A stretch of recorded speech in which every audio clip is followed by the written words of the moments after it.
Channel యొక్క అప్డేట్స్ని పొందాలనుకుంటే subscribe button పైన క్లిక్ చేయండి, పక్కనున్న బెల్ ఐకాన్ పైన క్లిక్ చేయండి.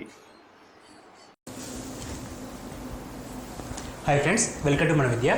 DSC SGT previous paper 2015. So ఇది 2015 పేపర్ అండి. దీనికంటే ముందు డిఎస్సి పైన ఎస్జిటి సిలబస్కి సంబంధించి కంప్లీట్ మ్యాథమెటిక్స్ సబ్జెక్ట్ని అన్ని క్లాసెస్ వైజ్గా 25 క్లాసెస్గా చేసి అప్లోడ్ చేశామండి. అవన్నీ లింక్స్ కూడా కింద డిస్క్రిప్షన్ బాక్స్లో ఉన్నాయి. అదేవిధంగా 2012 పేపర్ కూడా చెప్పడం జరిగింది. ప్రిపరేషన్ ప్లాన్స్ కూడా ఉన్నాయి. డిఎస్సి గురించి ఎటువంటి ఇన్ఫర్మేషన్ కావాలన్నా కానీ మా ఛానల్ని ఫాలో కండి. సో ఇంకొక ఇంపార్టెంట్ విషయం ఏంటంటే www.manavidya.in అన్ని రకాల పీడిఎఫ్స్ని తెలుగు అండ్ ఇంగ్లీష్ మీడియంలో అప్లోడ్ చేయడం జరిగింది. సో వాటిని మనం ఫ్రీగా డౌన్లోడ్ చేసుకోవచ్చు. అండ్ కమింగ్ టు పాయింట్, ఈరోజు టాపిక్ వచ్చేసి ప్రీవియస్ పేపర్ 2015 అండి. సో ఏపీలో జరిగిన ఎగ్జామ్ 2015లో డిఎస్సీలో అడిగిన ప్రశ్నలు ఒకసారి గమనించినట్లయితే మొత్తం 180 ప్రశ్నలు ఉంటాయండి. అందులో 30 మార్కులు మ్యాథ్స్కి సంబంధించి ఉన్నాయి. సో ఈ మ్యాథ్స్లో 24 క్వశ్చన్స్ ఏమో డైరెక్ట్గా సబ్జెక్ట్ పైన అడగడం జరిగింది, కంటెంట్ పైన. ఒక 6 మార్కులు మాత్రం మెథడాలజీ పైన అడగడం జరిగింది. సో ఈ కంప్లీట్ పేపర్ కోసం కింద డిస్క్రిప్షన్ బాక్స్లో లింక్ ఇచ్చామండి, పీడిఎఫ్ రూపంలో ఉంటుంది. సో మీరు ఆ పీడిఎఫ్ని క్లిక్ చేసినట్టయితే కంప్లీట్ పేపర్ వస్తుంది, విత్ కీ కూడా ఉంటుంది. సో మ్యాథమెటిక్స్ అనే సబ్జెక్ట్ అనేది మనకి ఎట్లా అంటే షార్ట్ కట్స్ అవసరం. సో ఈ వీడియోలో మీకు మేము చెప్పేది ఏంటంటే మ్యాథ్స్కి సంబంధించిన 24 క్వశ్చన్స్ ఏ విధంగా అడిగారు, సో వాటిని ఏ విధంగా సింప్లిఫై చేయాలని చెప్పడం జరుగుతుందండి. సో 24 క్వశ్చన్స్ని షార్ట్ కట్లో అంటే తక్కువ టైంలో కూడా చేయడం ఎలా, అండ్ ఈ ప్రశ్నలు గమనించినట్లయితే నెక్స్ట్ అడిగే ఇప్పుడు అప్కమింగ్ డేస్లో అడిగే క్వశ్చన్స్ పైన ఒక అవగాహన రావడం కూడా జరుగుతుంది. సో ఒకసారి పేపర్ని గమనిద్దామండి. సో క్వశ్చన్స్ మనకి 111 అంటే 111 నుంచి 134 వరకు డైరెక్ట్గా 24 క్వశ్చన్స్ అడగడం జరిగింది. సో అవన్నీ క్వశ్చన్స్ కూడా ఎక్స్ప్లెయిన్ చేయడం జరుగుతుంది. సో ఫస్ట్ క్వశ్చన్ అండి, 111వ క్వశ్చన్ మనకి మ్యాథ్స్లో ఫస్ట్ క్వశ్చన్ అడిగారు 2015 పేపర్లో, ఏ సెట్ పేపర్ అండి ఇది. సో ఈ పేపర్లో మనకి ఫస్ట్ క్వశ్చన్ ఏమంటుందంటే 12/5ని అకర్ణీయ సంఖ్య వీటి మధ్య ఉంటుంది. 12/5 అను అకర్ణీయ సంఖ్య వీటి మధ్య ఉంటుందని చెప్పి అంటుండండి. సో 12/5 ఫస్ట్ మనం క్యాన్సిల్ చేసినప్పుడు మనకి 5 1 5 2 10 4 ఉంటుంది, 2 5 4 20. సో మనకి 12/5 అంటే 2.4 వచ్చిందండి. సో ఈ 2.4 అనేది వేటి మధ్య ఉంటుందో తెలియాలి ఇప్పుడు మనకి. అంటే ఇక్కడ √2 మరియు √3, √3 మైనస్ √5 సంథింగ్ ఇట్లా వాల్యూస్ రూట్లో ఇచ్చాడు. మనకి రూట్ వాల్యూస్ తెలియడానికి కష్టం కదండి. ఇప్పుడు √2 వాల్యూ అంటే 1.1414 అని చెప్పేసి గుర్తుంటుంది, కానీ మిగతావి 414 అంటే మిగతా కొంచెం కష్టం. సో ఇటువంటి క్వశ్చన్ మనం ఇచ్చినప్పుడు ఏం చేయాలంటే, ఇప్పుడు ఇచ్చిన మన ఆన్సర్ 2.4 ఉంది కదా, 2.4 × 2.4 చేయండి. సో 24 × 24 రఫ్లీ 576. మనకి స్క్వేర్ రూట్స్ పర్ఫెక్ట్గా ఉంటే ఈ విధంగా ఉపయోగపడుతుంది. అంటే 5 అంటే ఎక్కువ వాల్యూ వస్తుంది, అంటే √5 కంటే ఎక్కువ ఉంటుందని కీ పాయింట్ అంటే అక్కడ అది చిన్న క్లూ అనమాట అది. సో ఇక్కడ మనకి ఎటువంటి నెంబర్ అయినా సరే ఫస్ట్ మల్టిప్లికేషన్ చేసినప్పుడు మనకి ఏ వాల్యూ అయితే వస్తుందో దాని రూట్ కంటే ఎక్కువ ఉంటుంది. ఇక్కడ మనకి √5 కంటే ఎక్కువ ఉండడం జరుగుతుంది. సో ఆన్సర్ అనేది ఇన్ బిట్వీన్ √5 అండ్ √7. అంటే √5 కంటే ఎక్కువ ఉంటుంది కాబట్టి √5 అంటే అక్కడ 5 ప్లస్ వచ్చింది, 5.76 కాబట్టి √5 కంటే ఎక్కువ ఉంటుంది అని చెప్పి తీసుకోవాలి. సో ఇక్కడ మనకు ఆన్సర్ అనేది √5 అండ్ √7 చెప్పి తీసుకుంటాం. ఆ విధంగా కాకుండా జనరల్ సెన్స్ తోటి ఆలోచించినా కూడా మనకి √5 అనేది 2.236 అండి. సో ఈ వాల్యూ నోటెడ్ ఉంటే ఈ ప్రాబ్లం కూడా వస్తుంది. డైరెక్ట్గా మనకు వచ్చింది 2.4 కాబట్టి 2.4 అనేది 2.2 కంటే ఎక్కువ ఉంటుందని చెప్పేసి √5 కంటే ఎక్కువ ఉంటుందని చెప్పేసి √5 అండ్ √7 అని చెప్పేసి ఆన్సర్ రాయొచ్చు. నెక్స్ట్ క్వశ్చన్ అండి, n ఒక బేసి ధనపూర్ణ సంఖ్య అయిన n+1³ minus n × n² + 2n + 3 - 2ని నిశేషంగా భాగించబడే సంఖ్య క్రింది వాటిలో ఏది. సో ఈ క్రింది వాటిలో నిశేషంగా భాగించాలి. సో ఈ ఈక్వేషన్ని సాటిస్ఫై అయ్యేటట్టు నిశేషంగా భాగించే సంఖ్యను మనం కనుక్కోవాల్సి వస్తుంది. సో ఇటువంటి క్వశ్చన్స్ ఇచ్చినప్పుడు మనం డైరెక్ట్గా వాల్యూ సబ్స్టిట్యూట్ చేయడం సరిపోతుందండి. ఒక 2 వాల్యూ సబ్స్టిట్యూట్ చేస్తే మనకు ఆన్సర్ వచ్చేస్తుంది. సో n అనేది ఒక బేసి ధనపూర్ణ సంఖ్య. సో బేసి ధనపూర్ణ సంఖ్య అంటే 1 3 5 7 అండ్ సో ఆన్ ఇలా ఉంటుందండి. సో ఫస్ట్ మనం 1 గురించి డిస్కస్ చేస్తే ఇక్కడ 1 + 1 హోల్ క్యూబ్ అంటే 8 అవుతుంది. 1 + 1 2, 2³ 8 మైనస్ 1 × 1² 1, 2 × 1 2 + 3 - 2. సో 8 - 1 + 2 + 3 6 × 1 6 - 2 = 8 - 8 = 0 వచ్చింది. 0ని అన్ని నెంబర్స్లో నిశేషంగా భాగిస్తాయి కాబట్టి మనం దాన్ని కన్సిడర్ చేయలేం. సో నెక్స్ట్ ఎగ్జాంపుల్ 3 తీసుకుందామండి. 3 తీసుకున్నట్లయితే 3 + 1 4³ 64 మైనస్ 3 × 3² 9 + 3 × 2 6 + 3 - 2. సో 64 3 + 6 15 + 3 18 3 54 - 2. సో క్లియర్లీ 8 వస్తుంది. సో 8 అనేది డివిజిబుల్ బై ఓన్లీ 8 అండి, ఎందుకంటే ఇక్కడ 6, 7, 9 కాదు కాబట్టి క్లియర్గా ఎటువంటి ఎగ్జాంపుల్ తీసుకున్నా 8 వస్తుంది. ఫర్ ఎగ్జాంపుల్ ఇక్కడ మనం 5 తీసుకున్నా కూడా అది మస్ట్ బి 8 మల్టిపుల్స్లో రావడం జరుగుతుంది. సో 8 × x రావడం జరుగుతుంది కాబట్టి ఇక్కడ ఆన్సర్ అనేది 8 చెప్పి తీసుకోవచ్చు. దీనికి ఎటువంటి ఫార్ములాస్ అవసరం లేదండి. బేసిక్స్ నుంచి మనకి ఇచ్చిన వాల్యూస్ని ఫాస్ట్గా క్యాలిక్యులేషన్ చేయడం ద్వారా, అంటే ఫాస్ట్గా చేయడం ద్వారానే మాత్రమే పాసిబుల్ అవుతుంది. మన వీడియోస్ చూస్తున్న చాలామంది కూడా కొంచెం స్లోగా చెప్పమని అడగడం జరుగుతుంది. సో స్లోగా చెప్పడం ద్వారా మనకు వచ్చే ఒక మైనస్ ఏంటంటే సబ్జెక్ట్ పైన ఇంట్రెస్ట్ తగ్గిపోతుందండి. సో ఎందుకంటే మ్యాథమెటిక్స్ అనేది స్పీడ్గా చేయడం అవసరం. మనకున్న తక్కువ టైం లోపల ఎక్కువ క్వశ్చన్స్ అటెంప్ట్ చేయాలి. నాట్ ఓన్లీ డిఎస్సి, ఎటువంటి కాంపిటేటివ్ ఎగ్జామ్ తీసుకున్నా కూడా మనం మ్యాథ్స్ అనేది కొంచెం స్పీడ్గా చేయడం నేర్చుకోవడం జరుగుతుంది. కాబట్టి ఇక్కడ నేను చెప్పేది ఇంకా స్లో ఉంటే మీరు చేసేది ఇంకా స్లోగా అర్థం చేసుకోగలుగుతారు. సో అటువంటిప్పుడు కొంచెం స్పీడప్ అండి, మరీ ఎక్కువ స్పీడ్గా చెప్పట్లేదు, నేను కామన్ స్పీడ్తో చెప్తున్నాను కాబట్టి ఫాలో కావడానికి ట్రై చేయండి, అది మీకు వెళ్ళిపోతుంది. So next question. అండ్ ఇంకో విషయం ఏంటంటే ఇంకా స్లో చెప్తే టైం కూడా లెంతీగా అవుతుందండి. ఒక వీడియో 30 నిమిషాల కంటే ఎక్కువ ఉంటే చూసే వాళ్ళు కూడా కష్టం అవుతుంది. సో ఈ మొత్తం టాపిక్ కంప్లీట్ చేయడానికి మనకి 30 minutes క్రాస్ అవుతుంది ఆల్రెడీ. So next question. √2 = 1.414, √5 = 2.236 అయినా 1/√10 వాల్యూ ఇక్కడ ఇచ్చాడండి. ఇంతకుముందు వాటికి క్వశ్చన్కి కీ అని చెప్పి చెప్పచ్చు, ఎందుకంటే ఇంతకుముందు మనకి √5 వాల్యూ దేని మధ్యలో ఉంటుంది, 2.4 అనేది దేని మధ్యలో ఉంటుంది అని చెప్పి అడిగాడు కాబట్టి దీన్ని చూసినా సరిపోతుంది. అంటే ఇది 1 క్వశ్చన్, 1, 12, 113 అంటే మన క్వశ్చన్ పేపర్ మొత్తం చూస్తే కొన్ని క్వశ్చన్స్కి క్లూ కూడా దొరకడం జరుగుతుంది. సో ఇక్కడ క్లూ ఉందండి. సో ఇక్కడ క్వశ్చన్ ఏంటంటే √2, √5 ఇచ్చాడు, 1/√10 అడిగాడు. సో 1/√10 అంటే డైరెక్ట్గా ఇట్లా కూడా చేయొచ్చు, √2 × √5 చేయొచ్చు. సో ఇక్కడ 2 వాల్యూస్ ఉన్నాయి, మల్టిప్లికేషన్ చేసిన తర్వాత 1 ఉంటుంది, అది కొంచెం కష్టం. సో అటువంటిప్పుడు దీని 1/√10ని డివైడ్ అండ్ మల్టిప్లై బై √10 అకర్ణీయం చేసినట్టయితే 1 × √10 √10 బై √10 × √10 10 వస్తుంది. అంటే మనకి √10 వాల్యూ కావాలి. √10 అంటే √2 × √5 వాడు ఇచ్చిన వాల్యూస్ నుంచి మనం ఫైండ్ అవుట్ చేద్దామండి. సో √5 × √2 అంటే ఈ రెండింటిని మల్టిప్లై చేసినప్పుడు, ఈ రెండింటిని మల్టిప్లై చేస్తే మనకు ఒక నెంబర్ వస్తుంది. బై 10 అంటే ఒక పాయింట్ ఎట్ సైడ్ జరిపితే సరిపోతుంది. అంటే మనకి ఇక్కడ మల్టిప్లికేషన్ లాజిక్ చెప్తున్నాను, ఒకసారి గమనించండి. చాలామందికి మల్టిప్లికేషన్ లాజిక్ కూడా అడుగుతున్నారు, 4 digit మల్టిప్లికేషన్ లాజిక్. సో దానికోసం ఇక్కడ ఎగ్జాంపుల్ బాగా ఉపయోగపడుతుంది. మనకు వచ్చింది ఏంటంటే √10/10 అని వచ్చిందండి. సో 1/√10 = √10/10 అని చెప్పి రాయొచ్చు. సో ఫస్ట్ √10 వాల్యూ అంటే √5 × √2, √5 × √2 వాడు ఇచ్చిన వాల్యూస్ నుంచి ఫైండ్ అవుట్ చేస్తున్నామండి. సో ఫస్ట్ ఈ వాల్యూ కావాలి. ఇది ఎట్లా ఉందంటే 1.414 పాయింట్ సంఖ్య తర్వాత చేద్దాం. నెక్స్ట్ 2.236 అని ఇచ్చాడు. సో దీన్ని మల్టిప్లికేషన్ చేయాలి. పాయింట్ అనేది క్యాలిక్యులేట్ చేసి ఎన్ని నెంబర్స్ ఉంటే అన్ని నెంబర్స్ పెడతాం. సో ఇక్కడ 4 digit మల్టిప్లికేషన్ అండి. 4 నెంబర్లని ఇంకో 4 నెంబర్లతోటి మల్టిప్లికేషన్ చేయాల్సిన కేసు వచ్చినప్పుడు ఏం చేస్తామంటే ఫస్ట్ ఈ 2 నెంబర్ని క్యాలిక్యులేట్ చేస్తాం. ఫస్ట్ వన్ ఇట్లా 4 × 2, 4 × 6 24, 4 × 6 24. తర్వాత ఈ 2 నెంబర్లేనండి, అంటే చిన్నగా లాస్ట్ నుంచి 2 నెంబర్ 1 × 6 6 + 12 12 + 6 18 18 + 2 20 20 అంటే 2 ఇక్కడనే పెడుతున్నా, 0 ఇక్కడ తీసుకుంటున్నానండి. తర్వాత ఈ 3 నెంబర్లు అంటే ఈ విధంగా 4 × 6 24 + 2 × 4 8 32 24 + 8 32 + 3 35 + 2 37 37. తర్వాత ఈ 4 నెంబర్స్ అండి, అంటే ఎండింగ్ 2 మధ్యలో 2. సో ఎండింగ్ 2 చేస్తే 6 × 1 6 + 8 14 14 + 2 14 + 2 16 + 12 28 + 3 31. తర్వాత మళ్ళీ ఈ 3 అండి, చివరి 3 3 + 2 5 5 + 8 13 3 + 2 5 5 + 8 13 13 + 3 16. తర్వాత ఈ 2 2 + 8 10 + 1 11. తర్వాత ఈ 2 2 1 3. సో ఇప్పుడు పాయింట్ అనేది ఎన్ని నెంబర్ల తర్వాత ఉంది, ఇక్కడ 3 ఇక్కడ 3 అంటే 6 నెంబర్లు అండి. 1 2 3 4 5 6 ఇక్కడ వస్తుంది. కానీ ఇక్కడ ఆల్రెడీ కింద 10 ఉంది కదా, 10 ఉన్నప్పుడు 0 పాయింట్ ఇంకొక పాయింట్ జరగడం జరుగుతుంది కాబట్టి 0.3167404. కాకపోతే మనకు అడుగుతుంది 4 దశాంశాలకు కన్వర్ట్ చేయమని చెప్పి అడిగినట్టు క్వశ్చన్లో 4 దశాంశాలు అడిగినప్పుడు 4 పాయింట్ తీసుకుంటే ఇక్కడికి వచ్చేస్తుంది. సో ఇక్కడ 7 ఉంది కాబట్టి 2గా కన్వర్ట్ చేస్తే మనకి 0.3162 అనేది ఆన్సర్ తీసుకోవచ్చు. సో అంటే ఇక్కడ మనకి 4 digit మల్టిప్లికేషన్ అనేది ఫాస్ట్గా చేయడం ద్వారా, అంటే 4 నంబర్స్ని ఇంకో 4 నెంబర్స్ తోటి డివిజన్ చేయడం సింగిల్ స్టెప్లో చెప్తున్నామండి. మళ్ళీ ఒకసారి గమనించండి ఏం చేస్తున్నామంటే ఫస్ట్ లాస్ట్ నెంబర్ని మల్టిప్లికేషన్ చేయాలి. లాస్ట్ 2 నెంబర్ని మల్టిప్లికేషన్ చేసినాం, తర్వాత ఇట్లా మల్టిప్లికేషన్ చేయాలి, ఆ రెండింటిని యాడ్ చేయాలి. తర్వాత ఈ 3టిని మల్టిప్లికేషన్ చేసి యాడ్ చేయాలి, అంటే ఈ 3టిని మల్టిప్లికేషన్ చేసి యాడ్ చేసినాం. తర్వాత ఈ ఎండ్ అంటే లాస్ట్ తర్వాత మిడిల్ ఈ నెంబర్స్ని మొత్తం మల్టిప్లికేషన్ చేసేసి యాడ్ చేస్తాం. తర్వాత మళ్ళీ ఈ 3 అండి. తర్వాత 2, తర్వాత 1. ఇది కోడ్ అండి. సో ఇది చేయడం ద్వారా మనకి సింగిల్ స్టెప్లో ఆన్సర్ అయిపోతుంది. చాలా క్వశ్చన్స్కి కంప్లీట్ ఆన్సర్ అవసరం లేదు, లాస్ట్ డిజిట్స్ని కంపేర్ చేయడం ద్వారా కూడా ఆన్సర్ వస్తుంది. సో ఇక్కడ మనకి లాస్ట్ డిజిట్ని కంపేర్ చేయడం కాకుండా ఫస్ట్ 4 డిజిట్ అడిగాడు కాబట్టి మొత్తం చేస్తున్నాం కాబట్టి.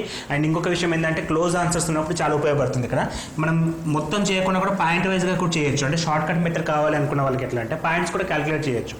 సో మనం ఆన్సర్ అనేది సమ్ 4 డిజిట్ ఇంటూ 4 డిజిట్ చేసినప్పుడు 8 కానీ 7 కానీ వస్తాయి. అది కొంచెం కీ పాయింట్. సో ఇక్కడ 3 నెంబర్స్ ఉన్నాయి, ఇక్కడ 3 నెంబర్స్ అంటే లాస్ట్ నుంచి 6 పాయింట్స్ కావాలి. బై 10 ఉంది కాబట్టి ఇక్కడ ఈ ఛాన్స్ తక్కువ అండి. ఎందుకంటే మనం 7 నెంబర్ తీసుకుంటే 9 నెంబర్ పాయింట్ ఉంది. 9 నెంబర్ పాయింట్ ఎప్పుడు రాదు, 8 నెంబర్ల పాయింట్ వచ్చే ఛాన్స్ ఉంది కాబట్టి ఇది అని చెప్పేసి చూసి చెప్పొచ్చు. కాకపోతే ఇక్కడ మనకి 316 అని ఏ విధంగా తెలియాలంటే 2.2ని 1.4 చేస్తే ఖచ్చితంగా 3 పైన రావాలి, 1 తర్వాత రాదు. అదొకటి కీ పాయింట్ అండి. ఇక్కడ 3 తర్వాత వస్తుంది కాబట్టి 3లో ఈ రెండిట్లో ఏదో ఒకటి ఉంటుంది.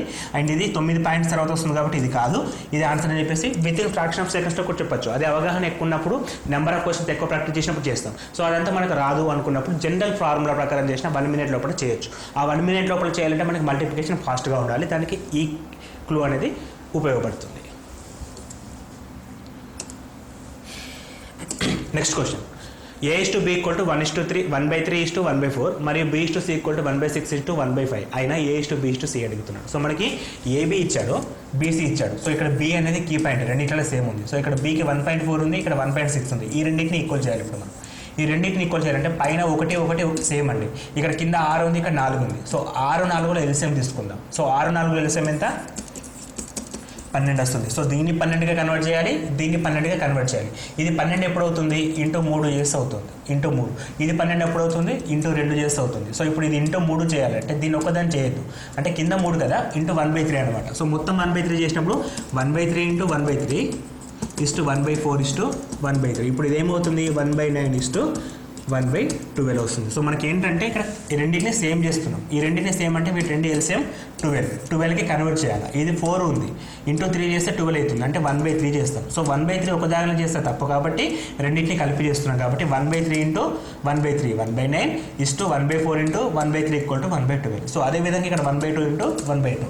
So 1/6 is to 1/2 plus 1/2 into 1/2. So 1/12 is to 1/10 వస్తుంది.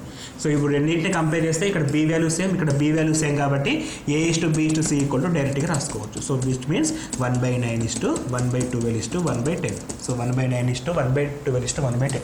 సో ఇది మనకు అంటే చేయడానికి టైం అండి, మీకు చెప్పడానికి టైం తీసుకుంటుంది కాబట్టి మీరు చేస్తే మాత్రం 10 సెకండ్స్ అప్పుడు చేయగలుగుతారు. ఏ విధంగా అంటే అక్కడ 4 ఉంది, అక్కడ 6 ఉంది, 12 ఎల్సిఎం. సో 12 కావాలంటే 3 తోటి చేయాలి. సో 1/9 1/12 1/10 ఎంతసేపు అంటే 3 సెకండ్స్లో చెప్పే ఆన్సర్ ఇది. సో మీకు ప్రాక్టీస్ అనేది ఇంపార్టెంట్. సో ఇటువంటి క్వశ్చన్స్ అడిగినప్పుడు ఈ విధంగా చేయాలి అనే విషయం తెలియాలి. అట్లా తెలిస్తే మీరు ఈజీగా ఏదైనా సరే చేయగలుగుతారు. నెక్స్ట్ క్వశ్చన్, ఒక విద్యార్థి గణితంలో 75% మార్కులు, ఆంగ్లంలో గణితంలో పొందిన దానికంటే 80% మార్కులు, 2 పరీక్షలు విడివిడిగా 50 మార్కులే కండక్ట్ చేస్తే ఇంగ్లీష్లో ఎన్ని మార్క్స్ వచ్చినాయని అడుగుతున్నాడు. సో ఒక క్యాండిడేట్కి మ్యాథ్స్లో 75% మార్క్స్ వచ్చినాయి, ఇంగ్లీష్లో ఇందులో 80% మార్క్స్ వచ్చినాయి. మొత్తంలో కాదండి, మ్యాథ్స్లో వచ్చిన దాంట్లో ఇంగ్లీష్లో 80% మార్కులు వచ్చినాయి.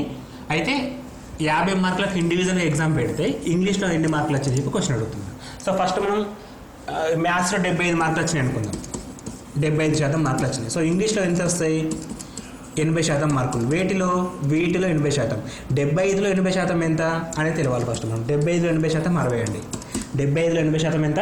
60. ఏ విధంగా తెలుస్తుంది? 10% ఎంత? 7.5 ఇంటూ 8. సో 5 ఎక్కం 5 4 56 ప్లస్ 60 అంటే మనకు 60 రావడం జరుగుతుంది. సో 75లో 80% కావాలి ఫస్ట్. మ్యాథ్స్లో వచ్చిన దాంట్లో 80%, ఇంగ్లీష్లో వచ్చినాయి. సో ఇంగ్లీష్లో వచ్చినప్పుడు 60% మార్కులు వచ్చినాయి. సో ఒక క్యాండిడేట్కి 50 మార్కులు ఎగ్జామ్ పెడితే అందులో 60% మార్కులు వచ్చినాయి. సో ఆయనకు వచ్చిన మార్కులు ఎన్ని?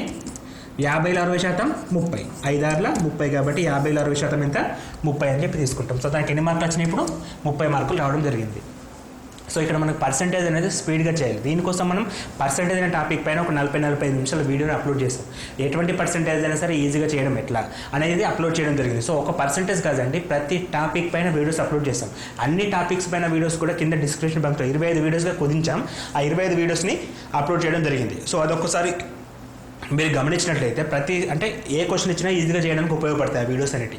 నాట్ ఓన్లీ డిఎస్ అండి, నెక్స్ట్ మీరు కానిస్టేబుల్ ఎగ్జామ్ రాసినా అవే వీడియోస్ మీకు ఉపయోగపడతాయి. ఎందుకంటే సబ్జెక్ట్ ఎప్పుడు మారదు, పర్సంటేజ్ ఎక్కడైనా సరే పర్సంటేజ్ క్వశ్చన్స్ లెవెల్ చేంజ్ అవుతాయి అంతే. సో కానిస్టేబుల్ లెవెల్ అనేది డిఎస్సీ లెవెల్ అనేది ఈక్వల్ అండి, ఎందుకంటే ఇంటర్మీడియట్ సిలబస్ కాబట్టి సరిపోతుంది. అది 10th వరకు అడిగే క్వశ్చన్స్ కాబట్టి చాలా అండి. సో అక్కడ ఆ వీడియోస్ మీకు అన్నిటికీ ఉపయోగపడతాయి కాబట్టి ఒకసారి వాట్సప్ చేయండి. ఇక్కడ అడుగుతున్న క్వశ్చన్ ఏంటంటే మ్యాథ్స్లో 75 మార్క్స్ వచ్చాయి, ఇంగ్లీష్లో మ్యాథ్స్లో వచ్చిన దానిలో 80% వచ్చాయి, 80% of 75 which is equal to 60%. So 50 మార్కులకు ఎగ్జామ్ పెడితే 60% మార్కులు వచ్చినాయి, అంటే మనకి వచ్చిన మార్కులు 30 అన్నమాట. సో వచ్చిన మార్కులు 30 అని చెప్పి తీసుకుంటాం. సో ఇక్కడ ఆన్సర్ ఎంత 30 అని చెప్పి కన్ఫర్మ్ చేసేస్తాం. నెక్స్ట్ క్వశ్చన్, 9 విభిన్న రాశుల సగటు 20, గరిష్టంగానున్న 4 రాశులను 2/8 3 వంతు చొప్పున మరియు కనిష్టంగానున్న 4 రాశులను 8/3 చొప్పున తగ్గించిన ఏర్పడ కొత్త సగటు. ఇది యావరేజ్కి సంబంధించిన క్వశ్చన్ అండి. యావరేజెస్ అంటే సగటులకు సంబంధించిన క్వశ్చన్. 9 రాశుల యావరేజ్ ఎంత ఇచ్చాడంటే మనకి 20 అని ఇచ్చాడు. సో మొత్తం ఎంత అవుతుంది టోటల్, అంటే యావరేజ్ ఈక్వల్ టు ఫార్ములా ఏంది total by number. So total equal to ఏమవుతుంది నంబర్ ఇంటూ యావరేజ్. నంబర్ అంటే 9, యావరేజ్ అంతా 20 విచ్ ఇస్ ఈక్వల్ టు 180. మొత్తం ఎంత వచ్చింది మనకి 180 వచ్చింది. సో ఈ 180లో 9 రాశులు ఉన్నాయండి, అంటే 1 to 4, 5th 1, 6th to 9th. So మొత్తం 9 రాశులు ఉన్నాయి. ఈ గరిష్టంగానున్న అంటే ఇవే అని చెప్పలేము, గరిష్టంగా మధ్యలో కూడా ఉండొచ్చు, మనం ఇట్లా కన్వెంట్ కోసం రాస్తున్నాం. ఏవైనా సరే ఒక 4 సంఖ్యలు గరిష్టంగా ఉన్నాయి అంటే పెద్ద వాల్యూస్ 4కి 2/3 యావరేజ్ అంటే యాడ్ చేసిండు. సో అంటే ఇప్పుడు సపోజ్ ఇక్కడ కొన్ని నెంబర్స్ ఎగ్జాంపుల్ తీసుకుందాం అంటే అవేం కాదు, 1 2 3 4 5 6 9 ఉన్నాయి అనుకుందాం. సో 1 + 2/3, 2 + 2/3, 3 + 2/3 అంటే మనకి ఏం చేస్తుందంటే గరిష్టంగా ఉన్న నంబర్లకు గరిష్టంగా అంటే రివర్స్ అవుతాయి కదా. ఓకే, ఇక్కడ సైడ్ అండి 9 + 2/3, 8 + 2/3 అంటే మనకి ఏంటంటే ఒక 4 నంబర్లకు 2/3 కలిపాడు. సో 4 నంబర్లకు 2/3 కలిపినట్టు మొత్తం ఎంత కలిపినట్టు 4 × 2/3 కలిపినట్టు. 4 × 2/3 కలిపితే 8/3 వస్తుంది. సో 8/3 కలిపాడు. సో 8/3 కలిపాడు ప్లస్ తర్వాత ఏం చేసిండు 4 చిన్న రాశుల నుండి 8/3 తీసేసిండంట. సో చిన్న రాశుల నుంచి 8/3 అంటే ఫస్ట్ నుంచి -8/3, -8/3, -8/3, -8/3 which is equal to -32/3. So -32/3 తీసేసిండు. ఇప్పుడు ఇది మొత్తం. సో మొత్తం ఎంత, ఇప్పుడు మారిన మొత్తం ఎంత వస్తుందంటే మనకి కొత్త మొత్తం ఎంత వస్తుందంటే ఇప్పుడు టోటల్ అనేది ఏ విధంగా రావడం జరిగిందంటే 180 అట్లే ఉందండి, దానికి 2/3 + 2/3 + 2/3 + 2/3 4 2/3 అంటే 8/3 కలిసినాయి. అదేవిధంగా 4 8/3 తీసేసినాం అంటే 32/3ని తీసేసినాం. ఇది కొత్తగా ఏర్పడిన మొత్తం. దీని సగటు కావాలి కాబట్టి 9 రాశులు కాబట్టి కింద 9 పెట్టేసినాం. దీన్ని సింప్లిఫై చేస్తే ఎంత ఆన్సర్ వస్తుందో మనకు కావాల్సిన ఆన్సర్ అంతా. సో ఇప్పుడు మనకి 180 ఈ రెండింటిని ఎలిసియం చేస్తే 8 - 32 అంటే -24/3 వస్తుంది. 9 అలాగే ఉంది, తీసేస్తే ఇది 8. 180 - 8 172/9. 9 ఎక్కం 19 9 171 1/9. సో మనకి 19 1/9 అనేది మార్పు. సో కొత్తగా ఏర్పడిన తగ్గించిన ఎంత తగ్గిస్తామంటే 19 1/9 తగ్గించడం జరుగుతుంది. సో వెరీ సింపుల్ క్వశ్చన్ అండి. కాంప్లికేట్ చేస్తే పెద్దగా ఉంటుంది, కాంప్లికేట్ చేయకుండా ఆలోచిస్తే టోటల్ మనకి ఇవ్వలేదు కానీ 9 రాశుల సగటు 20 అని ఇచ్చాడు. సో 9 రాశుల సగటు 20 అయితే మొత్తం ఎంత అవుతుంది 180 అవుతుంది. ఈ 180లో 4 రాశులకు గరిష్టంగా అవుతుంది కనిష్టంగా అవుతుంది మనకు సంబంధం లేదు. 4 రాశులకు 2/3 కలిపిండు అంటే 8/3 కలిపిండు. 4 రాశులకు 8/3 తీసేసిండు అంటే 32/3 తీసేసిండు. సో రెండింటిని కలిపినప్పుడు 180 + 8/3 - 32/3 ఇది కొత్తగా ఏర్పడిన మొత్తం. సో మనకు సగటు కావాలి కాబట్టి 9 చేస్తే సగటు వస్తుంది. దీన్ని సింప్లిఫై చేస్తే మనకు ఆన్సర్ 19/1 19/9 రావడం జరిగింది. సో అది రిక్వైర్డ్ ఆన్సర్ అండి. సో మనకి ఇటువంటి క్వశ్చన్ చూడడానికి మాత్రం వామో ఏం చేయనో అర్థం కావాలంటే పెద్దగా ఉంటాయి, కానీ కొంచెం ఆలోచిస్తే సరిపోతుంది. కొద్దిగా థింక్ చేయాలి అంటే సబ్జెక్ట్ పైన ఎక్కువ క్వశ్చన్స్ ప్రాక్టీస్ చేయండి, ఆలోచన మీకే వస్తుంది.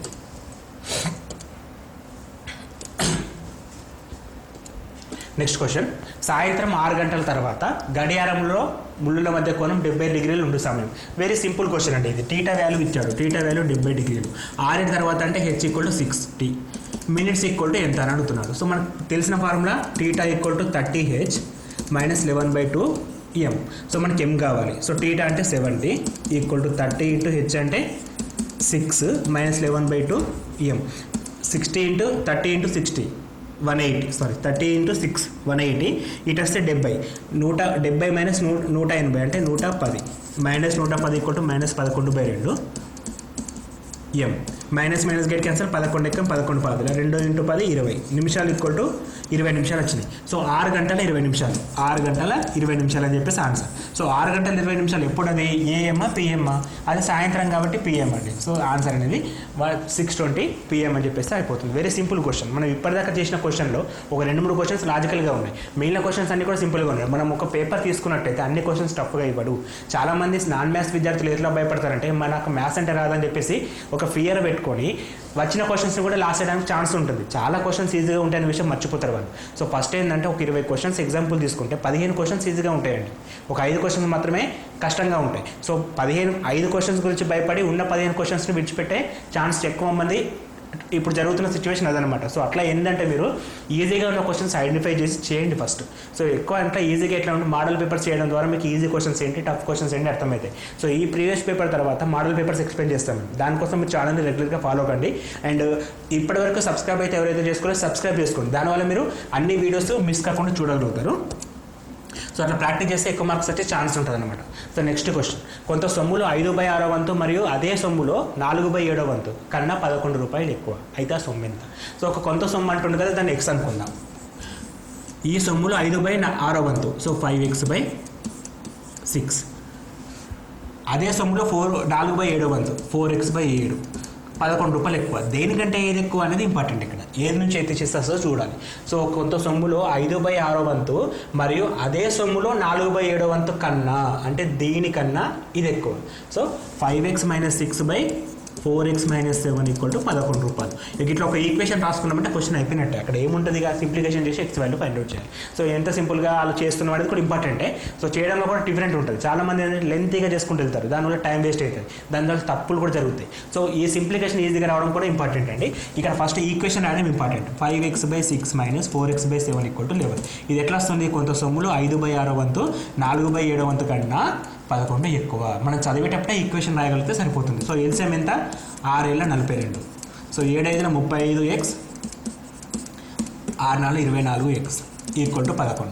సో దీన్ని క్రాస్ మల్టిప్లికేషన్ చేస్తే 35 - 24 11x equal to 11 × 42. 11 × 42 cross multiplication. 11 cancel. X equal to ఎంత వచ్చింది? 42. సో ఆన్సర్ ఎంత మనకి?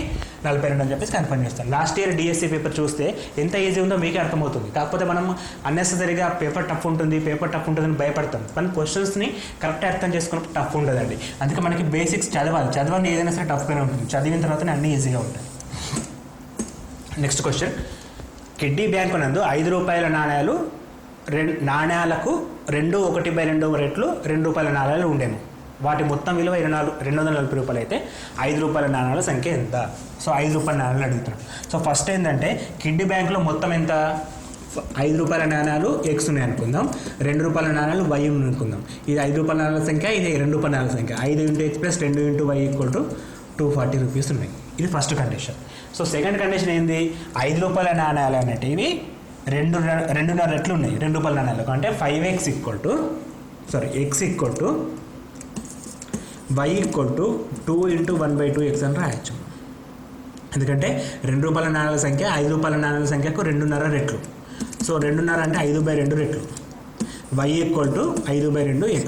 సో ఈ y వాల్యూని ఇక్కడ సబ్స్టిట్యూట్ చేస్తే మనకు ఆన్సర్ వచ్చేస్తుంది మనకి. ఎందుకంటే x వాల్యూ అడుగుతుంది కాబట్టి 5 × x + 2 × y 2 × 5/2 × y. 2 get cancel equal to 240. 5x + 5x 10x equal to 240. So 10 cancel. x equal to 24. Number of coins ఎన్ని ఉన్నాయి? ఇప్పుడు 24 ఉన్నాయి అనమాట. సో 5 రూపాయల కాయిన్స్ ఎన్ని ఉన్నాయి? 24 కాయిన్స్ ఉండడం జరిగింది. సో ఇక్కడ ఒకసారి గమనించండి, వాడు ఏమడుగుతున్నాడంటే ఫస్ట్ కిడ్నీ బ్యాంక్లో మొత్తం విలువ 240. ఆ మొత్తం ఏంటిది? 5 రూపాయలు + 2 రూపాయలు. సో 5 రూపాయలనే 5x అనుకుంటున్నా, 2 రూపాయలని 2y అనుకుంటున్నా. 5x + 2y equal to 240 rupees. అది ఫస్ట్ కండిషన్. సెకండ్ కండిషన్ ఏమడుగుతున్నాడు? 5 రూపాయల నాణ్యాల సంఖ్యకు 2.5 రెట్లు 2 రూపాయల నాణ్యాలు ఉన్నాయి. సో మనం y ఈక్వల్ టు 5/2x ఈ విలువ తెలియాలి. ఇది తెలిస్తే సరిపోయినట్టే. y equal to 5/2x. So మనం y వాల్యూని ఫస్ట్ ఈక్వేషన్ సబ్స్టిట్యూట్ చేసి సింప్లిఫై చేస్తే x ఈక్వల్ టు 25 వచ్చింది. మరి x అంటే ఏంది? 5 రూపాయల నాణ్యాల సంఖ్య. సో మనకు అడిగింది కూడా అదే కాబట్టి డైరెక్ట్గా ఆన్సర్ 24 వస్తుంది. Next question. రెండు సంఖ్యల నిష్పత్తి √13:√2197 మరియు వాటి మొత్తం 462 అయితే ఆ రెండు సంఖ్యలు ఎంత? సో ఇటువంటి క్వశ్చన్స్ని ఒక్కకి కూడా సరిపోతుందండి. సో రేషియో ఇచ్చాడు అంటే నిష్పత్తి ఇచ్చాడు కాబట్టి √13/2197 ఇచ్చాడు. సో దీన్ని మనం ఏ విధంగా రాసుకోవచ్చు అంటే నిష్పత్తి కాబట్టి బై రాసుకోవచ్చు. బై రాసుకుంటే కింద మీద రూట్ ఉంది కాబట్టి √13/2197 రాస్తున్నా. 13 ఎక్కం 13, 8 మిగులుతుంది 89, 13 ఆర్ల 78, 11 మిగులుతుంది 17, 117, 13 9 117. సో మనకి ఏమొస్తుందంటే 1/169 మొత్తానికి రూట్. సో దీన్ని మనం బయటకు రాసినప్పుడు 1/13 రాయొచ్చు, which is equal to 1:13. So మనం ఏం చేస్తున్నాం, ఒక నిష్పత్తికి కన్వర్ట్ చేసినాం. అయితే ఇక్కడ ఇంకో క్లూ ఏంటంటే 462 అంటే అన్నింటిని యాడ్ చేయాలి. సో అన్నింటిని యాడ్ చేస్తే అన్ని 462 వచ్చినాయి కాబట్టి ఇది పని చేయదండి క్లూ. దాంతో మనకు లాభం కూడా లేదు. సో ఇప్పుడు ఈ క్లూలో ఒక నెంబర్ ఫస్ట్ నెంబర్ సెకండ్ నెంబర్కి 13 టైమ్స్ ఉండాలి. సో మనం క్లియర్గా గమనిస్తే 33 × 13 చేస్తే సెకండ్ ఆన్సర్ రావాలి. 33 × 11 చేసినప్పుడు మనకి 429 వచ్చింది. సో మనకి ఆన్సర్ అనేది ఇదే అవుతుంది. సో అదేవిధంగా ఇది × 13 చేస్తే ఇది రాదు, ఎందుకంటే 3 2 6, ఇక్కడ ఏముంది 4 ఉంది. సో 6 × 18 ఇక్కడ 6 ఉంది, 6 × 18 ఇక్కడ 6 ఉంది. అంటే మనం మొత్తం కూడా చేయని అవసరం లేదు. 3 × 9 లాస్ట్ 9 వచ్చింది కదా, అంటే 33 × 13 చేయాలి. సరే ఇదంతా చేస్తే టైం తీసుకుంటుంది కదా. ఆప్షన్ 4 ఉందనుకో, అన్నీ చేసుకుంటూ వేస్తే టైం అవుతుంది. అంటే క్లూ కూడా వాడే ఇస్తాడు, మనకు అనవసరంగా టైం వేస్ట్ వేయడు, కొంచెం ఆలోచిస్తే వచ్చేటట్టు ఇస్తాడు. సపోజ్ ఇక్కడ మనకి 9 లేదనుకుందాం, ఇక్కడ 9 ఉందనుకుందాం, ఇక్కడ కూడా 9 ఉన్నా సరే అన్నీ చేయనవసరం లేదు. ఈ రెండు చేయం, ఈ రెండు చేస్తే సరిపోతుంది. అంటే మనకి ఇక్కడ ఫస్ట్ పాయింట్ ఏంటంటే కామన్ రేషియో కనుక్కోవాలా. అది మనకు √13/√2197 ఇచ్చాడు. సో దాన్ని నేను 1:13 రాసుకున్నాను, ఎందుకంటే 13 రూట్ క్యాన్సల్, 13 1 13, 169 స్క్వేర్ రూట్ ఉంది కాబట్టి మనం ఏం చేయొచ్చు, దాన్ని 13 రాసుకోవచ్చు. సో మన నంబర్స్ ఏంటి 1:13. మన నంబర్స్ 1:13 అంటే ఫస్ట్ నెంబర్ సెకండ్ నెంబర్కి 13 రెట్లు ఉంటుంది. సో సెకండ్ నెంబర్కి 13 రెట్లు ఉంటుంది అంటే అక్కడ 13 రెట్లు ఉండే నెంబర్ ఓన్లీ ఆప్షన్ నెంబర్ 1 కాబట్టి ఆప్షన్ నెంబర్ 1 తీసుకోవచ్చు. అది ఎట్లా చేస్తుంది అంటే 33 × 13 చేస్తే సెకండ్ ఆన్సర్ రావాలి, లేదు 62 × 13 చేస్తే సెకండ్ ఆన్సర్ రావాలి. ఇట్లా రాలేదు, ఎందుకంటే 2 3 6 ఇక్కడ రాదు. ఇది తెలిసిపోతుంది ఆటోమేటిక్గా. ఫస్ట్ ఆన్సర్ కరెక్ట్ అని చెప్పి టిక్ చేయాలి. Next question, factors a² - b² × c, b² - c² × a నాకు కారణాంకాలు ఏంటి? సో ఇప్పుడు మనకు ఇది తెలియనప్పుడు మనం ఏం చేస్తామంటే డైరెక్ట్ మల్టిప్లికేషన్ చేస్తాం. ఇక్కడ కూడా అదే చేద్దాం. a² c minus b² c plus b² a minus c² a. So first ఈ రెండు నెంబర్లకి మనకి ఏముంది, కామన్ ఏ ఉంది. సో ఏ కామన్ తీస్తే ఇక్కడ ac వస్తుంది, ఇక్కడ ప్లస్ b² వస్తుంది. సో మిగిలిన రెండు నెంబర్లకి మైనస్ సి కామన్ తీద్దాం. సి కామన్ తీస్తే ఇక్కడ b² వస్తుంది ప్లస్ ఏసీ వస్తుంది. సో మళ్ళీ ఇక్కడ కూడా ఏసీ ప్లస్ b² కామన్ తీస్తే ఏసీ ప్లస్ b² కామన్ తీస్తే రిమైనింగ్ a - c ఉంది. సో ఇది మనకు కావాల్సిన ఆన్సర్. సో a - c అంటే a - c and a - c ఇక్కడ రెండిట్లో ఉంది. ఏసీ ప్లస్ b² అంటే ఫస్ట్ వన్, ఇది కాదు, ఇది కరెక్ట్. So option number 2. ఎంత సింపుల్ స్టెప్ అండి, ఒకటే స్టెప్, ఒక మధ్యలో ఒక స్టెప్, అంటే మల్టిప్లికేషన్ చేయడం, కామన్ తీయడం ఇంపార్టెంట్. సో ఇచ్చిన దాన్ని మల్టిప్లికేషన్ చేసిన 1 3 2 4 కామన్ తీస్తున్నాను, ఎందుకంటే మనకి ఇక్కడ ఏ సీలలో ఉంది కాబట్టి, ఇక్కడ ఏ అస్టేటిక్ ఇదే ఉంది కాబట్టి ఇక్కడ ఏ కామన్ తీసిన, ఇక్కడ సి కామన్ తీసిన, ఆన్సర్ అయిపోయింది. సో ఈ రెండిట్లలో ఇక్కడ ఏ లేదు, ఇక్కడ ఏ ఉంది, ఇక్కడ ఏ ఉంది. ఈ రెండిట్లో ఏ కామన్ తీస్తున్నాను, ఈ రెండిట్లో సి ఉంది, ఈ కామన్ తీసిన, రెండిట్లో కామన్ టర్మ్ వచ్చింది, అదే కామన్ తీస్తే ఆన్సర్. అంటే 20 సెకండ్లు 10 సెకండ్లు ఎంతనో మీరే ఆలోచించుకోండి క్వశ్చన్కి. నెక్స్ట్ క్వశ్చన్, శూన్య సమితి నిర్మాణ రూపం. సో దీన్ని సమితి నిర్మాణ రోస్టర్ ఫామ్ ఇచ్చాడు. ఇక్కడ రోస్టర్ ఫామ్ని సమితి నిర్మాణ రూపంలోకి కన్వర్ట్ చేయాలంటే ఫస్ట్ మనం x = x 0. సో x 0 అంటే దీన్ని మనం శూన్య సమితి అనము. x ∈ 0 అంటే దాన్ని శూన్య సమితి అనము. x = π అంటే శూన్య సమితి కాదు, సమితిని శూన్య సమితిని π తోటి డినోట్ చేస్తాం. సో దీని మీనింగ్ ఏంటంటే ఇట్లా ఉంటుందట. శూన్య సమితి ఇది కాదండి, శూన్య సమితి అంటే ఓన్లీ ఇదే, ఇట్లా ఉండాలి. ఇక్కడ మీనింగ్ ఏంటంటే 0 అని ఇచ్చాడు, ఇది కూడా కాదు. ఇక్కడ లాస్ట్ మీనింగ్ ఏంటంటే x is such that x ≠ x అంటే అక్కడ ఎలిమెంట్స్ లేవు, దాని మీనింగ్ అది. సో మన ఆన్సర్ 4th వన్. ఇక్కడ చిన్న డెఫినేషన్ అంటే సమితి నిర్మాణ రూపం అనేది మనం ఎప్పుడు చదవలే కాబట్టి మనకు అర్థం కాదు, కానీ అడిగితే ఈ విధంగా చేయాల్సి వస్తుంది. x is such that x ≠ x, అది సమితి నిర్మాణ రూపం శూన్య సమితికి, అది కీ పాయింట్. అట్లా మనకు ఎందుకంటే మిగతా 3 కూడా కావండి. అది సమితి నిర్మాణ రూపం అంటే ఈ విధంగా ఉండాలి, ఈ విధంగా ఉండాలి. ఇది ఈ కేసు మాత్రమే వస్తుంది కాబట్టి ఆన్సర్ అనేది 4th వన్ తీసుకుంటాం. నెక్స్ట్ క్వశ్చన్, సమితి ఏకి శూన్యేతర క్రమ ఉపసమితుల సంఖ్య 0 అయినా number of A equal to ఎంత? సో ఫస్ట్ ఉపసమితులు ఎట్లా ఉంటే రాద్దాం. సపోజ్ నేను ఏ ఈక్వల్ టు 2, 3 అనే 2 ఎలిమెంట్ తీసుకున్నాను. 2, 3 అనే 2 ఎలిమెంట్ తీసుకున్నాను. సో దీనికి ఉపసమితులు ఏమవుతాయి? ప్రతిదానికి శూన్య సమితి 2, 3 మరియు 2, 3. అంటే ఇక్కడ 2 ఎలిమెంట్స్ ఉన్నాయి కాబట్టి 2/2 అంటే మనకు మొత్తం 4 వస్తాయండి ఉపసమితులు. 4 ఉపసమితులు వచ్చాయి. ఇక్కడ మనకి డెఫినేషన్స్ ఇంపార్టెంట్. క్రమ ఉపసమితి అంటే తెలియాలి. ఇక్కడ మనకు అడుగుతుంది ఏంది? క్రమ ఉపసమితుల సంఖ్య. క్రమ ఉపసమితి అంటే దానికి అదే తీసేయాలి. సో ఇప్పుడు ఇక్కడ 2, 3, 2, 3 సేమ్ కాబట్టి దీన్ని తీసేస్తే క్రమ ఉపసమితులు ఎన్ని? 0, 2, 3 వస్తున్నాయి. ఇవి క్రమ ఉపసమితులు. శూన్యేతర అని అడిగాడు. ఇక్కడ శూన్యేతర అంటే దీన్ని కూడా తీసేయమన్నాడు. సో దీన్ని తీసేస్తే మనకి ఇంకెన్ని ఉన్నాయి? 2 ఉన్నాయి. కానీ వాడు అడిగింది ఎంత? 0 కావాలంట. సో మనకి 2 ఎలిమెంట్స్ తీసుకుంటే ఆన్సర్ రాదు, 3 తీసుకున్నా రాదు. మరొకటి తీసుకొని చూద్దాం ఒకసారి.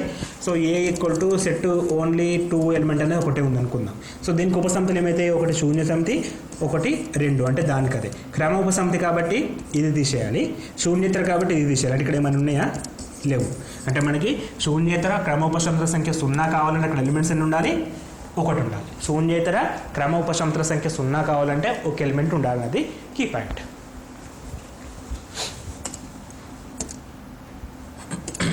నెక్స్ట్ క్వశ్చన్, 3 సెంటీమీటర్లు, 4 సెంటీమీటర్లు, 5 సెంటీమీటర్లు భుజాలుగా గల త్రిభుజానికి గీయబడే పరివృత్త పరిధి. సో గీయబడిన పరివృత్త పరిధి. మనము కామన్గా త్రిభుజాన్ని ఇష్టం వచ్చిన డ్రా చేయొచ్చండి. ఇట్లా డ్రా చేస్తే పరివృత్త వృత్తం పరిధి కావాలంటే 2πr ఫార్ములా. పరిధి అంటే చుట్టకొలత. సో మనకి రేడియస్ కావాలి. ఈ టైంలో రేడియస్ కావాలంటే మనకి ఇచ్చిన కొలతలను బట్టి రేడియస్ కష్టం అవుతుంది. కొంచెం గమనించాలి. ఇక్కడ 3, 4, 5 3 సెంటీమీటర్లు ఇచ్చాడు. ఇక్కడ 3 కొలతలు ఇచ్చాడు. ఈ కొలతలు ఏంటంటే 3, 4, 5 పైథాగరస్ సిద్ధాంతం ప్రకారం లంబకోణ త్రిభుజం యొక్క భుజాలు అనే ఒక చిన్న విషయం తెలిస్తే పెద్ద ప్రాబ్లమ్ని వితిన్ షార్ట్కట్లు చేయొచ్చు. లేకపోతే ఇక్కడ పెద్ద ప్రాబ్లం అన్నది, ఎందుకంటే మనకి 3, 4, 5 ఇచ్చినప్పుడు దాని వ్యాసార్థం ఫైండ్ అవుట్ చేయాలి. వ్యాసార్థం నుంచి 2πr వస్తుంది. కానీ మనకు 3, 4, 5 అంటే లంబకోణ త్రిభుజం యొక్క భుజాలు. లంబకోణ త్రిభుజం ఈ విధంగా ఉంటుంది, ఈ విధంగా ఉంటుంది. సపోజ్ ఇది 3 అయితే ఇది 4, ఇది 5 అవుతుంది. ఇప్పుడు దీని పరివృత్త కేంద్రం అంటే ఈ విధంగా వస్తుంది. సో దీని కేంద్రం అంటే ఇక్కడ నుంచి ఇటు గీసిన డిస్టెన్స్. ఇట్లా కూడా అనుకోవచ్చు కదా, ఇది కూడా వ్యాసార్థమే కదా, ఈ మధ్యలోనే ఉంటుంది అనమాట. సో ఇది 5 అయితే ఇది ఎంత అవుతుంది? 5/2 అవుతుంది. 5/2 అవుతుంది. సో ఆ వ్యాసార్థం ఎంత? 5/2 సరిపోయింది. ఇక్కడ మనకి పరిధి కావాలి కాబట్టి 2 × 22/7 ఆర్ పై, అన్ని 5లో ఉన్నాయి కదా, పై 2 × π × r 5/2. 2 get cancel, 5 answer. So ఎంత సింపుల్గా అయిపోయింది క్వశ్చన్. కొంచెం అంటే లాజికల్గా థింక్ చేయాలి. అంటే మీరు స్టడీ అనేది ఆ రేంజ్కి వెళ్ళాలి. సో ఇచ్చిన కొలతలు ఇట్లా ఉండేని కూడా థింక్ చేస్తే ఆన్సర్ సరిపోయింది. ఇచ్చిన కొలతలు ఇట్లా ఉంటాయి అంటే లంబకోణ త్రిభుజం యొక్క భుజాలు. సో లంబకోణ త్రిభుజం యొక్క భుజాలు అన్నప్పుడు ఆటోమేటిక్గా కర్ణం అనేది వ్యాసం అవుతుంది. కర్ణం అనేది వ్యాసం అవుతుంది. వ్యాసార్థం ఎంత? ఇందులో సగం ఉంటుంది. ఈ విషయం ఒక్కటి తెలిస్తే ఎంత పెద్ద క్వశ్చన్ నుంచి అంటే 8 మార్కుల క్వశ్చన్ నుంచి ఒక బ్రాకెట్, ఒక ఖాళీ అంటే ఒక హాఫ్ మార్క్ క్వశ్చన్కి కన్వర్ట్ చేసిన వల్ల మనకు చిన్న షార్ట్ కట్స్ తెలిస్తే ఏ క్వశ్చన్ తెలిస్తే తక్కువ టైంలో చేయొచ్చు. నెక్స్ట్ క్వశ్చన్, సమబాహు త్రిభుజంలో ఒక భుజం 4/3 సెంటీమీటర్లు అయినా దాని పరివృత్త వ్యాసార్థం సెంటీమీటర్లో. సో సమబాహు త్రిభుజం అంటే ఈ విధంగా తీసుకుంటాం. పరివృత్తం అంటే ఇది, దాన్ని వ్యాసార్థం అడిగండి. ఇప్పుడు క్వశ్చన్ అండి ఇది. ఇంతకుముందు మనం డిస్కస్ చేసిన క్వశ్చన్ ఇది. యాక్చువల్గా ఇంత పైన క్వశ్చన్ కూడా అదే విధంగా చేయాల్సి వస్తుంది, కానీ అది సమబాహు త్రిభుజం కాదు, ఇది సమబాహు త్రిభుజం. సో సమబాహు త్రిభుజానికి ఒక సైడ్ ఎంత అంట? 4√3. అన్ని సైడ్స్ కూడా 4√3 ఉంటాయి. 4√3 ఉంటాయి. సో మనకు అడుగుతుంది ఏంటంటే దాని వ్యాసార్థం అడిగాడు. సో పరివృత్తం యొక్క వ్యాసార్థం అని అడిగాడు. సో పరివృత్తం వ్యాసార్థం అంటే ఫస్ట్ సమబాహు త్రిభుజం యొక్క వైశాల్యం కనుక్కుందాం. ఎందుకు అంటే మనకు భుజం విలువ డైరెక్ట్గా ఇచ్చాడు, కానీ వైశాల్యం ద్వారా ఒక చిన్న ప్లస్ పాయింట్ ఏంటంటే ఒక సమబాహు త్రిభుజం యొక్క వైశాల్యం ఏమవుతుంది? మనకి √3/4 a² అవుతుంది. ఇంకొక రకంగా రాయొచ్చు. ఇదే త్రిభుజం యొక్క వైశాల్యం ఏమవుతుందంటే 1/2 బేస్ ఇంటూ హైట్ అవుతుంది. 1/2 బేస్ ఇంటూ హైట్ అవుతుంది. అంటే మనకు అడిగింది ఎత్తు. ఎత్తు అంటే ఎత్తు డైరెక్ట్గా అడగలేదు. సో ఇక్కడ వ్యాసార్థం అడిగాడు. వ్యాసార్థం అంటే ఇక్కడి నుంచి దాన్ని, ఇది వ్యాసార్థం. సో ఇది కావాలంటే ఫస్ట్ నేను మొత్తం ఎత్తు కనుక్కుంటున్నా. మొత్తం ఎత్తు కనుక్కున్న తర్వాత వ్యాసార్థాన్ని సపరేట్ చేస్తే ఇది మనకు కావాల్సిన వ్యాసార్థం, ఇది మనకు అడిగాడు. నేనేం చేస్తున్నా అంటే మొత్తం ఎత్తును ఫైండ్ అవుట్ చేస్తున్నాను. సో మొత్తం ఎత్తు అంటే ఇదండి. సో మొత్తం ఎత్తును ఫైండ్ అవుట్ చేయడం ద్వారా ప్లస్ పాయింట్ ఏంటంటే తర్వాత వ్యాసార్థం ఏ విధంగా చేయాలో చెప్తాను నేను. సో ఇక్కడ మనకి సమబాహు త్రిభుజం యొక్క వైశాల్యం √3/4a². దాని వైశాల్యం ఇంకో త్రిభుజం వైశాల్యం ఏమవుతుంది 1/2 ½ ఇంటూ బేస్ అని కూడా రాసుకోవచ్చు కాబట్టి ఇట్లా కూడా రాసుకున్నాం. సో ఇక్కడ ఏ అంటే భుజం సేమ్ కాబట్టి క్యాన్సల్ చేస్తే 3/4 √3/4 into a 4√3 which is equal to 1/2 into h. 4 get cancel, √3 into √3 3, 3 2s are 6. So h equal to ఎంత వచ్చింది మనకి 6 వచ్చింది. సో ఇప్పుడు మనకి సమబాహు త్రిభుజంలో ఇది మొత్తం 6 ఉంటే దీని వ్యాసార్థం అంటే ఇదండి, ఇక్కడి నుంచి ఇక్కడికి వ్యాసార్థం ఇంతకుముందు డిస్కస్ చేసినట్టు. సో ఇది ఎట్లా ఉంటుందంటే మొత్తం 3 రెట్లల్లో ఇది 2 parts ఉంటుంది, ఇది 1 part ఉంటుంది. ఇది బేసిక్. సో మనకు 3 రెట్ల విలువ 6కు సమానం అయితే 2 రెట్ల విలువ ఎంత 4కు సమానం. ఎట్లా 2/3 2 4 వస్తుంది. సో మనకు ఆన్సర్ ఎంత 4 సెంటీమీటర్లు. సో ఇక్కడ మనకి సమబాహు త్రిభుజంలో ఒక ఎత్తు అనేది వ్యాసార్థంలో 2 రెట్లు ఉంటుంది, అంటే 3/2 రెట్లు 2/3 రెట్లు ఉంటుంది, అంటే మొత్తం 3 రెట్లకు సమానం. ఈ ఎత్తు అనేది 3 partsకి సమానం, అలా 2 parts ఇది 1 part ఇది. సో మనకు కావాల్సింది ఇక్కడ నుంచి ఇక్కడికి హైట్. సో ఇది 2 parts ఇది 1 part. మొత్తం ఎంత వచ్చింది మనకి 6 వచ్చింది. 6లో 2 parts ఎంత 1 part ఎంత, 6లో 1 part 2 parts 4. సో మనకు ఆన్సర్ ఎంత 4 అనేది తెలుస్తుంది. బేసిక్స్ ద్వారా కొంచెం ఐడియా ఉండాల్సి వస్తుంది. ఒక రకంగా ఆలోచిస్తే ఇది కొంచెం టఫ్ క్వశ్చన్ అండి. ఇంతకుముందు అడిగిన వాటికంటే ఇది చాలా టఫ్గా ఉంది. అంటే మనకు అన్ని క్వశ్చన్స్ ఒక రకంగా ఉన్నాయని చెప్పిన కదా, ఆ మిగిలిన 5 క్వశ్చన్లు ఇది ఒకటి ఉంటుంది. సో దీన్ని బేస్ చేసుకొని మిగిలిన చేయడం మర్చిపోవడం అది కొంచెం ఫూలిష్నెస్ అవుతుంది. నెక్స్ట్ క్వశ్చన్, చతుర్భుజం యొక్క కర్ణాలు పరస్పరం లంబాలు మరియు సమానాలు అయితే ఆ చతుర్భుజం ఏ విధంగా అవుతుంది. సో ఫస్ట్ చతుర్భుజం అంటే 4 భుజాలు ఉంటాయి. సో ఎట్లా తీసుకున్నా మనకు సంబంధం లేదు. ఇప్పుడు దీర్ఘచతురం తీసుకున్నాం. సో ఇక్కడ కర్ణాలు లంబాలు. సో దీర్ఘచతురంలో కర్ణాలు సమానాలు కానీ లంబాలు కావండి. ఎందుకంటే మనం దీర్ఘచతురం ఇట్లా కూడా తీసుకోవచ్చు. ఇప్పుడు మనం ఇట్లా తీసుకుంటే ఇది లంబంగా ఉన్నాయా లేవు. కానీ ఒక చతుర్భుజం అంటే ఒక చతురస్రంలో మాత్రం కర్ణాలు సమానాలు ఎట్ ద సేమ్ టైం లంబాలు ఎట్లా తీసుకున్నా లంబకోణం ఏర్పడతాయి. సో మనకు అది చతురస్రం అవుతుంది అనమాట. బేసిక్ కండిషన్స్ ఇవి. కర్ణాలు లంబాలు మరియు పరస్పర సమానాలు అంటే అది చతురస్రం. కర్ణాలు సమానాలు కానీ లంబాలు కావంటే అది దీర్ఘచతురం కావచ్చు, రాంబస్ కావచ్చు. ఇప్పుడు రాంబస్ ఎట్లా ఉంటుంది, కర్ణాలు లంబాలే, కర్ణాలు లంబంగానే ఖండించుకుంటాయి కానీ సమానంగా ఉండవు. D1 is not equal to D2. ఇక్కడ ఎట్లా D1 equal to D2 at the same time D1 perpendicular to D2. But ఇక్కడ D1 perpendicular to D2 but not equal to D1 D2. మరి దీర్ఘచతురం విషయంలో ఎట్లా ఉంటాయి, D1 equal to D2 but D1 is not perpendicular to D2. So ఇక్కడ different condition. సమలంబ చతుర్భుజంలో అంటే rhombus అది. సమచతుర్భుజంలో ఏవి లంబంగా ఉండవు, సమానంగా ఉండవు. అది ఇంకో కీ పాయింట్. అంటే మనకి అన్ని చతుర్భుజాల గురించి మొత్తం తెలవాలి. దీనికి మనం రేఖాగంతంలో క్లియర్గా మెన్షన్ చేసాం. సో క్షేత్రగంతంలో క్లియర్గా మెన్షన్ చేసాం మెన్సురేషన్లో ఎట్లా చతుర్భుజాలు ఎన్ని రకాలు, దానిలో లాంబర్స్ అంటే ఏంది అవన్నీ కూడా ఎక్స్ప్లెయిన్ జరిగింది. సో వీడియో నెంబర్ 22 అంటే అది 22లో క్లియర్గా ఉన్నాయి అవన్నీ. Next question, ABC త్రిభుజంలో గీయబడిన అంతర్వృత్తం ABBC ఏసీలను DEF వద్ద తాకుతున్నది. సమ్ కొలతలు ఇచ్చాడు. అయితే త్రిభుజం చుట్టుకొలత. సో ఫస్ట్ ఏబిసి త్రిభుజం రాద్దాం. సో సమబాహు త్రిభుజం కాదు కాబట్టి కొంచెం వెరైటీగా తీసుకుంటున్నాను. ఈ త్రిభుజంలో అంతర్వృత్తం ఈ విధంగా వస్తుంది. ఏబిసి త్రిభుజంలో అంతర్వృత్తం ఏబిని డి వద్ద, బీసీని ఈ వద్ద, ఏసీని ఎఫ్ వద్ద తాకుతున్నది. కొలతలు ఏంటి, BD equal to 5, BD equal to 5, CE equal to 6, CE equal to 6, AF equal to 7, AF equal to 7. So ఇక్కడ అయితే త్రిభుజం చుట్టుకొలత అంటే 3 భుజాలు మొత్తం అంటే AB plus BC plus AC ఇది కావాలి మనకి. అంటే మొత్తం ఈ వాల్యూ కావాలి, ఇది కావాలి, ఇది కావాలి. ఇలా ఇది ఇచ్చాడు. ఇది దీనికి సగం ఉండదు, కాకపోతే పక్కన భుజాలు సమానంగా ఉంటాయి. అది ఇంపార్టెంట్ అండి. పక్కన భుజాలు సమానంగా ఉంటాయి. అంటే ఈ నిష్పత్తి ఎంత ఉందో ఇదంతే ఉంటుంది, ఇది ఎంత ఉందో ఇదంతే ఉంటుంది, ఇది ఎంత ఉందో ఇదంతే ఉంటుంది. అంటే 6 + 7 13. So first AB 5 + 2 12 plus 6 + 1 11 plus 13 23 + 13 36. So మనకు కావాల్సిన ఆన్సర్ ఎంత 36 సెంటీమీటర్స్. సో చిన్న బేసిక్స్ ద్వారా కూడా క్వశ్చన్స్ అడగడం జరుగుతుంది.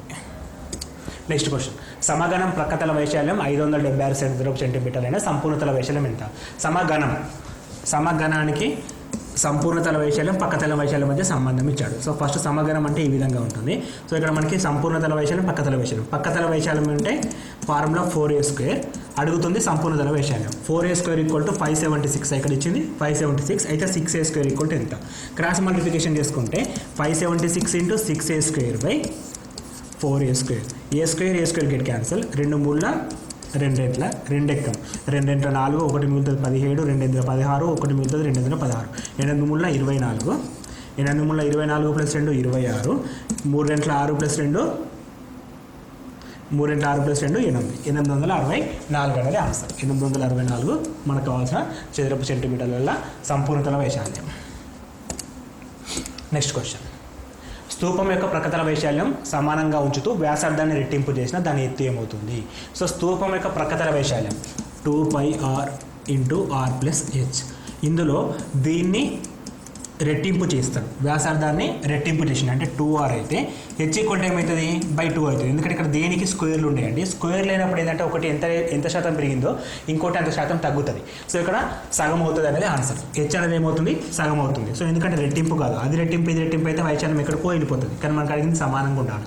సో ఇది ఒకటి పెంచినప్పుడు ఇంకోటి తగ్గియాలి. ఇది ఏ శాతంలో పెంచిందో ఇది ఆ శాతం తగ్గుతుంది. ఇది 2% అయింది, రెట్టింపు అయితే ఇది సగం. ఇది 3 రెట్లు అయితే ఇది h/3. ఇది 4 రెట్లు అయితే ఇది h/4. ఇది 10 టైమ్స్ అయితే ఇది h/10 అనేది ఇంపార్టెంట్. సో ఇక్కడ రెట్టింపు అంటే 2 టైమ్స్, అక్కడ h/2 ఆన్సర్. ఇవన్నీ కూడా పెంచడం ఇట్లా కూడా ఆలోచించవచ్చు. అన్నీ పెరుగుతున్నాయి కాబట్టి ఆటోమేటిక్గా అది పెరుగుతుంది, ఎక్కడికి వెళ్ళిపోతుంది కాబట్టి సగం అయితే అని చెప్పి ఆన్సర్ కూడా చేయొచ్చు. అది ఎట్లా పెరుగుతుంది కూడా ఇంపార్టెంట్ కాబట్టి ఇక్కడ ఏ టైమ్స్లో పెరుగుతుంది అక్కడ ఆ టైమ్స్లో తగ్గుతుంది. ఇక్కడ 2 టైమ్స్ పెరిగింది, అక్కడ 2 టైమ్స్ తగ్గుతుంది అంటే సగం అయితే అని చెప్పేసి ఆన్సర్.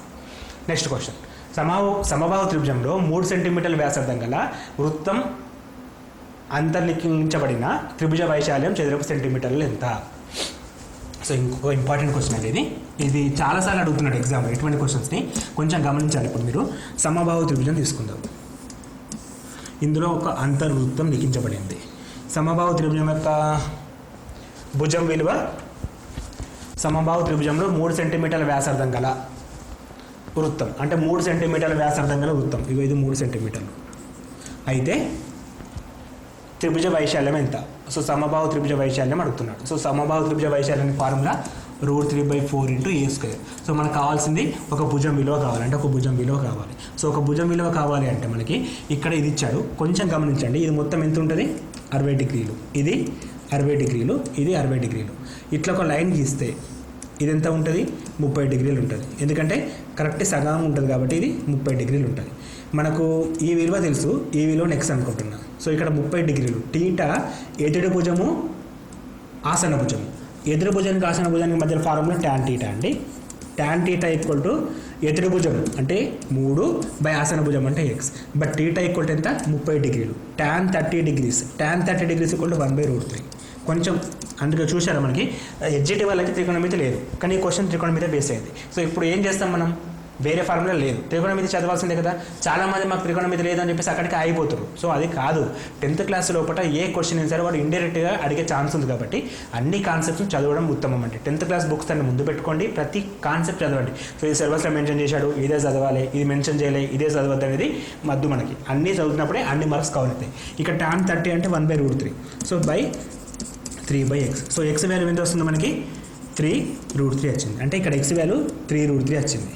ఇది 3√3 ఉంటే ఇది కూడా సగం ఉంటుంది అంటే 3√3. ఇప్పుడు మనకు ఒక భుజం అనేది 3√3 + 3√3 ఈక్వల్ టు 6√3 వచ్చింది. సో ఒక భుజం ఎంత మనకి 6√3 హోల్ స్క్వేర్ ఉంది a² కాబట్టి అంటే √3/4 ఇంటూ 6² 36 √3 ఇంటూ √3 3 4 ఎక్కం 4 9 9 మూల 27√3. సో ఆన్సర్ ఎంత 27√3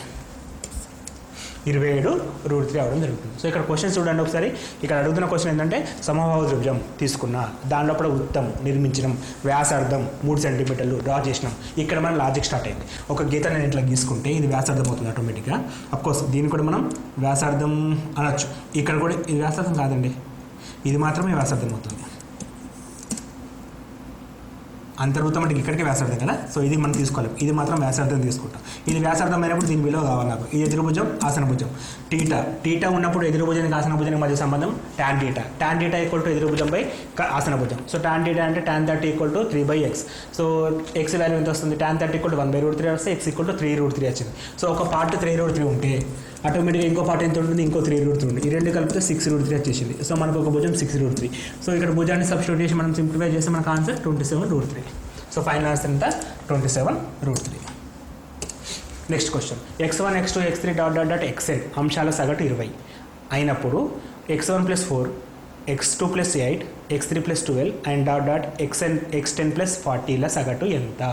సో ఇక్కడ మనకి సగటు అంశాల మొత్తం అవన్నీ కూడా అవసరం లేదండి. ఇక్కడ మనం కొంచెం గమనిస్తే ఫస్ట్ యావరేజ్ 20 ఉంది, దానికి ప్రతి నెంబర్కి ఎంత కలిపి ఉంటే అంత యాడ్ చేయొచ్చు. సో సపోజ్ ఇక్కడ x1 + 4 x2 + 4 x3 + 4 ఉంటే డైరెక్ట్గా 24 అయ్యేది ఆన్సర్. కానీ అట్లా కాకుండా ఇక్కడ 4 యాడ్ చేస్తే ఇక్కడ 8, ఇక్కడ 12, అట్లా ప్రతిసారి 4 పెంచండి. ఒకసారి చూద్దాం. 4, 8, 12, నెక్స్ట్ నెంబర్ 16, అట్లా లాస్ట్కి 40 వరకు వెళ్ళిండు. సో అన్నింటినీ యాడ్ చేస్తున్నాం కాబట్టి ఫస్ట్ వీటికి ఆన్సర్ ఎంతనో ఫైండ్ అవుట్ చేయాలా. సో వీటికి సమ్ ఎంతనో ఫైండ్ అవుట్ చేయాలంటే సో సమ్ కావాలి కాబట్టి మనకి n/2 a + l ఫార్ములా వాడుతున్నాం. మొదటి పదం ప్లస్ చివరి పదం. n అంటే పదాల మొత్తం. ఎన్ని పదాలు ఉంటాయి? 10 పదాలు ఉన్నాయి. ఎందుకంటే x1 x10 అంటే మొత్తం ఎన్ని పదాలు ఉన్నాయి? 10 పదాలు ఉన్నాయి. 10/2 ఇంటూ a 4 + 40, 2 పదులు అంటే 5, 5 × 44 వచ్చింది. ఇది మొత్తం కలపాల్సిన మొత్తం 5 × 44. వీటి యావరేజ్ ఎంత? /10. 5 ఎక్కం 5 2 2 ఎక్కం 22. సో ఇది మొత్తంలో 22 వచ్చింది. 20 + 22 ఎంత? 42. సో కొత్త యావరేజ్ ఎంత? 42 అనేది ఆన్సర్. సో మనం ఏం చేస్తున్నాం? పాత సగటును అట్లే ఉంచినాం. నంబర్స్కి ఎంత యాడ్ చేసిండో వాటిని పక్కకు పెట్టినాం. ఎంత యాడ్ చేసిండో మొదటి పదానికి 4, రెండో పదానికి 8, అట్లా 10వ పదానికి 40. సో అన్నిటిని పక్కకు రాసుకున్నాం. ఎంత యాడ్ చేసిండో మనం కనుక్కున్నాం సెపరేట్గా. అంటే 4 + 8 + 12 + 16. దానికి ఫార్ములా ఏంటి?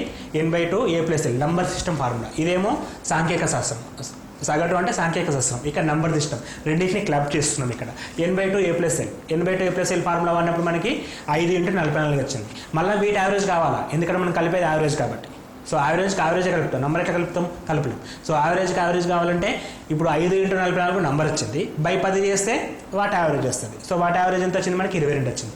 20 + 22 = 42. మొత్తానికి కావాల్సిన యావరేజ్ అయిపోయింది. నెక్స్ట్ క్వశ్చన్, n అంశాల సగటు 5 అయినా ఇందులోని ప్రతి అంశంను రెట్టింపు చేస్తూ 1ని తొలగించిన ఏర్పడిన కొత్త అంశాల సగటు.